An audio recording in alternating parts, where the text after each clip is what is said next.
so many streaming services out there, it can be hard to decide which ones you want to subscribe to. If you're homeschooling, you also want to make sure that whichever streaming services you pick, they also can be a helpful homeschool resource. Disney Plus is a great place to find all your favorite Disney, Pixar, Marvel, Star Wars, and even National Geographic shows.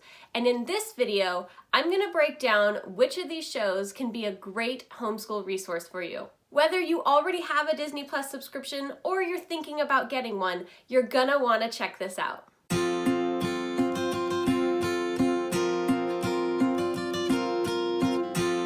Hi, I'm Stacey with Kids Learning for Life, and the first resource I want to share with you is the Disney nature movies. Disney nature movies include topics like oceans, African cats, wings of life, and Born in China. Not only are these movies great scientific resources for children to take a deep dive into specific areas of the world, they also, like every Disney movie, tell a story. My kids love these Disney nature movies because it's not just another nature show, which they love those as well, and we'll get to those in a little bit, but these follow one character and tell a story throughout, so it's really fun for them to watch. Another great aspect about these Disney nature movies is that Disney has even provided lesson plans to go along with these movies. These lesson plans allow you to take the learning even further after watching the film. I'll be sure to include a link in the description. I also want to mention the various Disney Plus original content that was created just for this platform. One of the very first shows that my kids and I really loved right when Disney Plus launched was a show called Shop Class. This is an engineering show that adds a competition aspect to allow different kids from different schools to compete and try to create the best engineering masterpiece based on the different challenges each week. Each episode walks you through the engineering design process and even shows how some students have an idea and it fails and they have to kind of go back to the drawing board in order to make their creation work even better. The next show I want to mention is Be Our Chef. And this is a family-style cooking competition. They take several different families and have them compete to create the best meal based on the different tasks. I really love how this shows an entire family cooking in a kitchen, working together to create something delicious, and maybe sometimes not so delicious. Another original show is The Magic of Disney's Animal Kingdom, and this is going to give you a look behind the scenes of what happens at the Animal Kingdom in Florida. This is a great show for all those young animal lovers out there to be able to get an inside look at what it takes to run a zoo of this size. Lastly, for those historians in your house, Disney has created lots of documentaries about their history and different parts of the animation process, my favorite being the documentary called The Imagineering Story.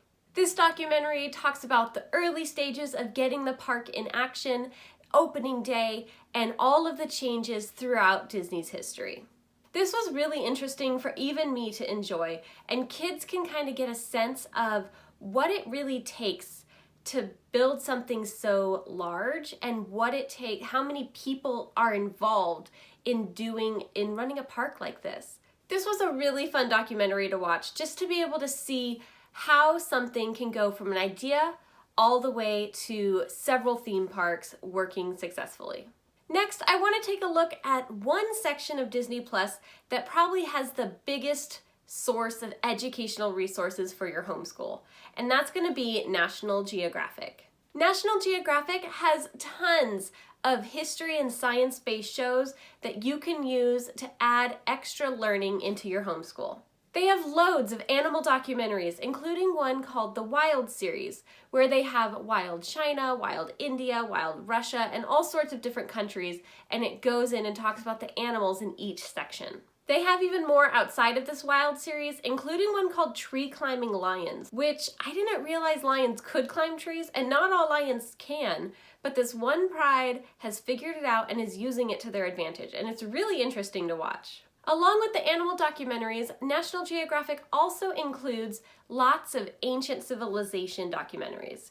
They include Machu Picchu, Stonehenge, Egypt, and the Greeks. One of my favorite documentaries is one called Expedition Mars: Spirit and Curiosity.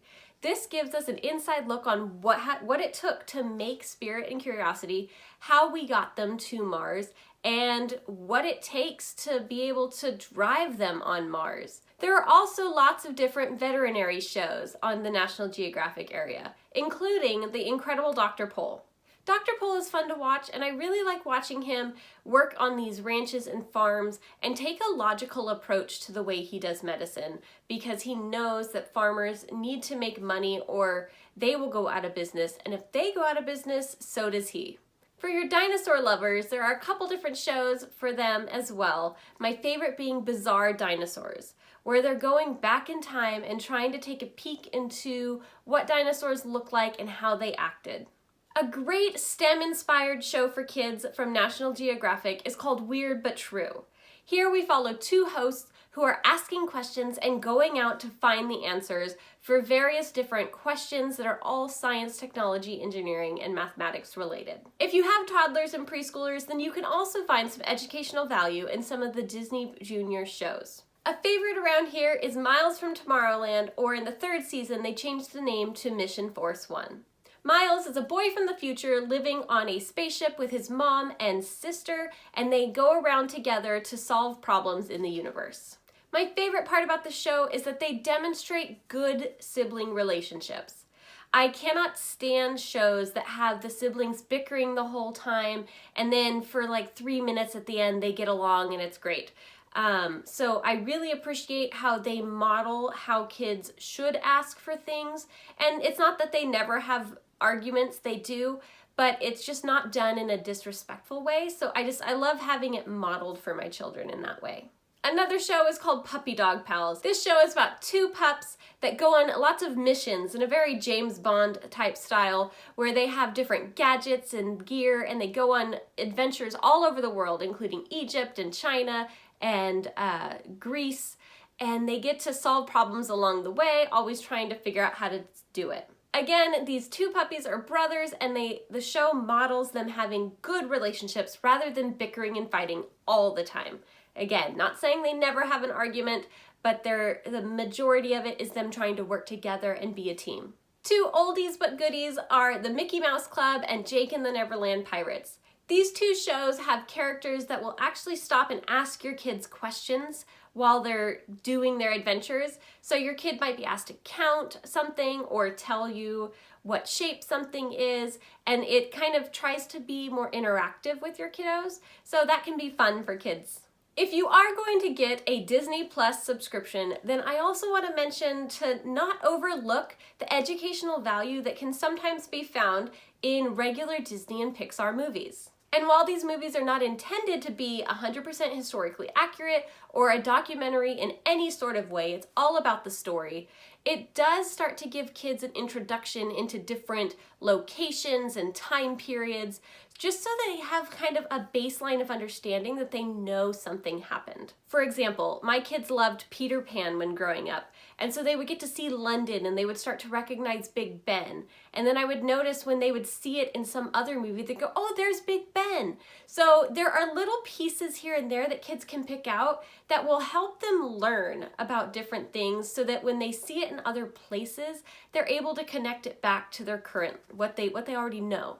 Watching Disney and Pixar movies with your kids is also a great way to talk about story elements such as plot and the hero's journey and characters and setting.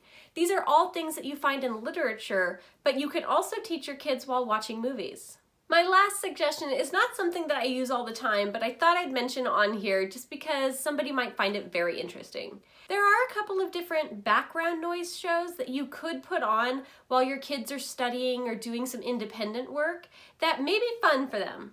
The first one is called Zenimation, and they have the classic Disney images and scenes in the show, but they overlay it with relaxing sounds. I believe they separate out into, I think one of them's water, so they'll have a picture of Moana on her boat, and it's not the same audio as from the movie. They add their own relaxing sounds, and if there's like a dolphin jumping, they'll add an extra splash, or whatever the case may be. So it's kind of just something relaxing to look at and be able to hear kind of some natural nature sounds. Another fun one you might want to have in the background is called the Disney Sunrise.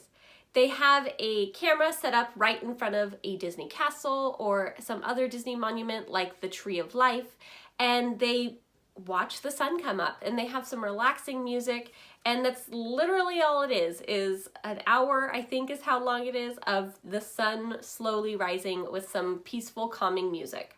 Lastly, there's a Dory reef cam, and this is all CG, looks just like the Finding Nemo world, but it has the perspective of one still camera, and characters will kind of swim by, you hear pretty ocean sounds, and you'll see Dory come by every once in a while. Alright, so there are all of my recommendations for educational shows that you can find having a Disney Plus subscription. Do I think that it's worth getting a Disney Plus subscription?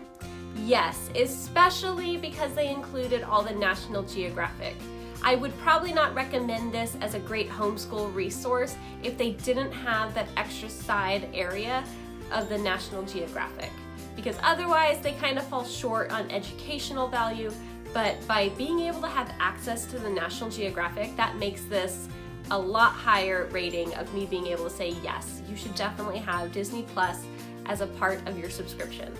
Do you have a Disney Plus subscription, and did I miss any of your favorite shows? Let me know in the comments below. If you like this video, be sure to like and subscribe to get more homeschool content just like this. See you next time!